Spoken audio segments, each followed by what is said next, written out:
Some time ago on my Italian channel, I conducted a live show in which I thoroughly analyzed and discussed the lore of One Piece. The journey began with Ohara and continued covering all the intricate details, including Nika, the Buccaneers, and much more. If you haven't seen it or simply want to refresh your memory, feel free to watch the show. The entire video is subtitled in English, providing an extensive understanding of the lore up until chapter 1101. It's also a great way to refresh your memory for the grand finale. During my exploration, I eventually arrived at the theoretical conclusion that the ancient kingdom was inhabited by the Lunarians. However, it is important to note that this hypothesis could be completely incorrect if Oda provides us with more clues in the future. Nonetheless, based on the information available, it indicates that the Lunarians were the ones who centuries ago ruled the planet. What do we currently know about the Lunarians? Nowadays, these extraterrestrial beings are considered as one of the races that have been wiped out from history. Queen informs us that they are now an entirely extinct race. Today, to gather any information about them, the government is willing to pay a substantial amount of 100 million belly. However, it's important to note that this payment is solely for obtaining information. This is a considerably generous payment, something that the government does not usually do for any other species. So why are they willing to pay such a high price? I believe it is because the Lunarians might have some connection to the mysterious devil's fruits. Allow me to elaborate. In volume 106, Vegapunk presents us with an astonishing theory about devil's fruits. According to him, these fruits symbolize human desires and are essentially born from dreams and the possibility of evolution. Somehow, these fantastical visions manifest themselves into devil's fruits. In simple terms, Vegapunk believes that a devil's fruit represents someone's yearning to transform into something else. Again, easiest, he suggests that these fruits originate from the imaginations of individuals who desired unique abilities. For instance, if someone had once fantasized about becoming fire, a fruit granting that ability would materialize somewhere in the world. Although Vegapunk's hypothesis is labeled as scientific, it leans heavily towards the realm of science fiction rather than actual science. Now let's discuss the Japanese name for devil's fruits, Akuma no Mi. In Japanese, Akuma means demon, devil, which refers to an infernal and demonic creature. The significance of this name, it seems very clear to me. This possibility of transforming the impossible into something possible, of materializing a thought, an imagination, an evolutionary potential that is hindered by nature, is undeniably unnatural, as it is simply not feasible for a person to metamorphose into a jacket, or metamorphose into mochi, mucus exude threads from their own body, transform into a blade, a rifle, a flag, a bomb, fire, light, darkness, or morph into a wolf, a cow, a dragon, and so on and so forth. It is something not within this world, beyond what our human minds can comprehend, beyond the laws of nature. It suggests that no matter how much something may seem to be a product of someone's thoughts, willpower, or desires, there must be some external force or being that is responsible for bringing this unnatural creation into existence, transforming it from something extraordinary to something ordinary. I've always believed that the devil's fruits were not simply made by any ordinary force. Instead, I thought they were created by an unidentified race. My suspicions were further gained when I discovered that in One Piece existed the Lunarians, an angels race who once descended from the moon to live on the Red Line and were revered as gods. And so I found it credible that it was the Lunarians who created the devil's fruits.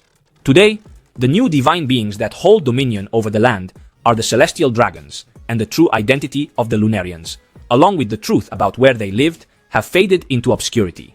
Considering the global cataclysm that occurred during the Void Century and the possible erasure of memories of those who lived during that period, it's likely the celestial dragons cunningly changed the name of the last living proof of that extraordinary alien race. How did they achieve this? As devil fruits possess the ability to reincarnate upon the death of their consumer, it is impossible to eradicate them entirely. Consequently, in my opinion, Nerona Imu and the newborn caste of celestial dragons wished to diminish the appeal of devil fruits within society, leading them to associate these fruits with wickedness and sin. Their scheme revolved around renaming the fruits from Kami no Mi, which translates to God's fruits, or fruits of divinity, to Akuma no Mi, the fruits of the devil. So, these fruits came to symbolize evil and wrongdoing, a notion cleverly perpetuated until today by the conquerors who vanquished the Lunarians, enough to root it in the world folklore.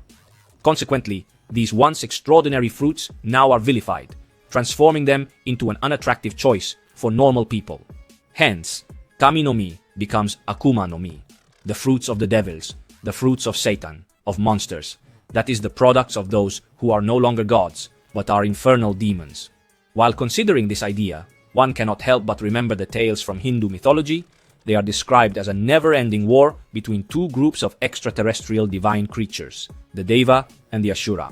The victorious group, through their triumph over the opposing side, proceeded to malign the defeated, effectively transforming them into demons in the eyes of the world. I acknowledge that I am simplifying the narrative in order to provide a brief explanation of the concept, as the actual story is significantly more intricate. Nevertheless, these deities also contested for the position of leadership, the Mount Meru, primarily because deep within this mountain, which eventually became the site of their ultimate battle, the extraordinary Amrita was concealed. What exactly was Amrita? It was a divine liquid that bestowed immortality upon the drinker. It is intriguing to draw a connection between this ancient substance and the op fruit. We may also link it to the enigmatic king of the world Imu, who many believe is the same person as the fearsome Nerona Imu from 8 centuries ago.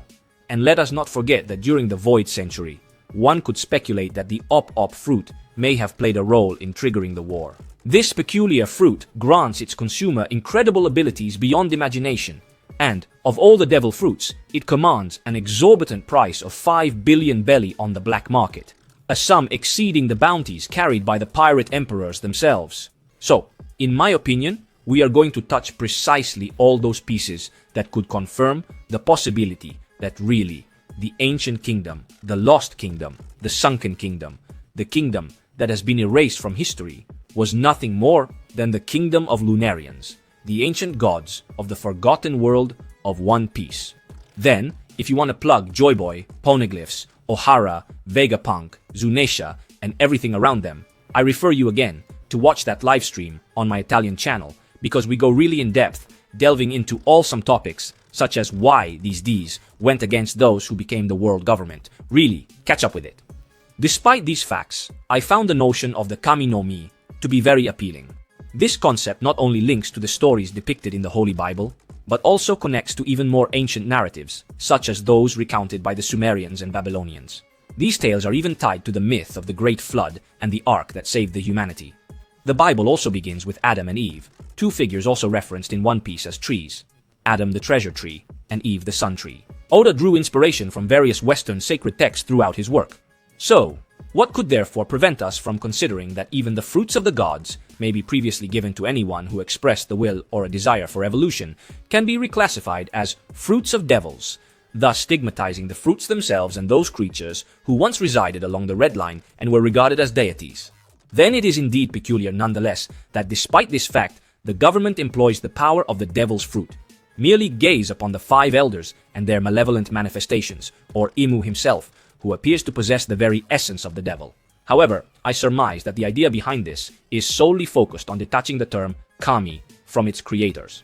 In today's context, the Kami represent the celestial dragons. They are no longer perceived as extraterrestrial creatures. Therefore, by disentangling the two and vilifying what remains, the memory of them is erased and their usage is discouraged, ultimately reducing the number of aware users in society. And I'm done here. This is my theory. Please, let me know what you think about it. Show your support for this channel by liking, commenting, and subscribing. Any kind gesture you can make to help us would be greatly appreciated.